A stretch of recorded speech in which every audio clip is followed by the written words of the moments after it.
آپ دیکھ رہے ہیں کے نیوز ایچ ڈی۔ میں ہوں حارث علی شاہ گیلانی۔ چلتے ہیں آج کی اہم خبروں کی طرف۔ سابق وزیر اعظم عمران خان نے اقرار کر لیا کہ جسٹس فائز عیسیٰ کے خلاف صدارتی ریفرنس دائر کرنا غلطی تھی۔ عمران خان کا اعتراف۔ ایک بار پھر آپ کو بتاتے چلیں، سابق وزیر اعظم عمران خان نے جسٹس فائز عیسیٰ کے خلاف صدارتی ریفرنس بنانے کو اپنی غلطی قرار دے دیا۔ جسٹس فائز عیسیٰ کی نظر ثانی درخواست منظور۔ انصاف لائنز فورم کے اجلاس میں گفتگو کرتے ہوئے عمران خان نے کہا کہ جسٹس قاضی فائز عیسیٰ کے خلاف صدارتی ریفرنس دائر کرنا غلطی تھی۔ عمران خان نے اعتراف کیا کہ متعلقہ افراد نے جسٹس فائز عیسیٰ کیس کے بارے میں غلط گائیڈ کیا۔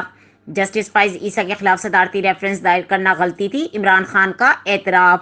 ذرائع کا کہنا ہے کہ اٹارنی جنرل خالد جاوید نے عمران خان کو بتایا کہ جسٹس فائز عیسیٰ ایماندار جج ہیں۔ عدلیہ میں ایک سیکشن جسٹس فائز عیسیٰ کے خلاف ریفرنس دائر کرنے پر پی ٹی آئی سے ناراض تھا۔ ذرائع کا کہنا ہے کہ عمران خان نے P T I social media activists کو ہراساں کرنے سے متعلق قانونی کارروائی پر بھی گفتگو کی۔ مزید خبروں اور اپڈیٹس کے لیے ہمارے ساتھ رہیے گا۔ تب تک کے لیے اپنا خیال رکھیے گا۔ اللہ حافظ۔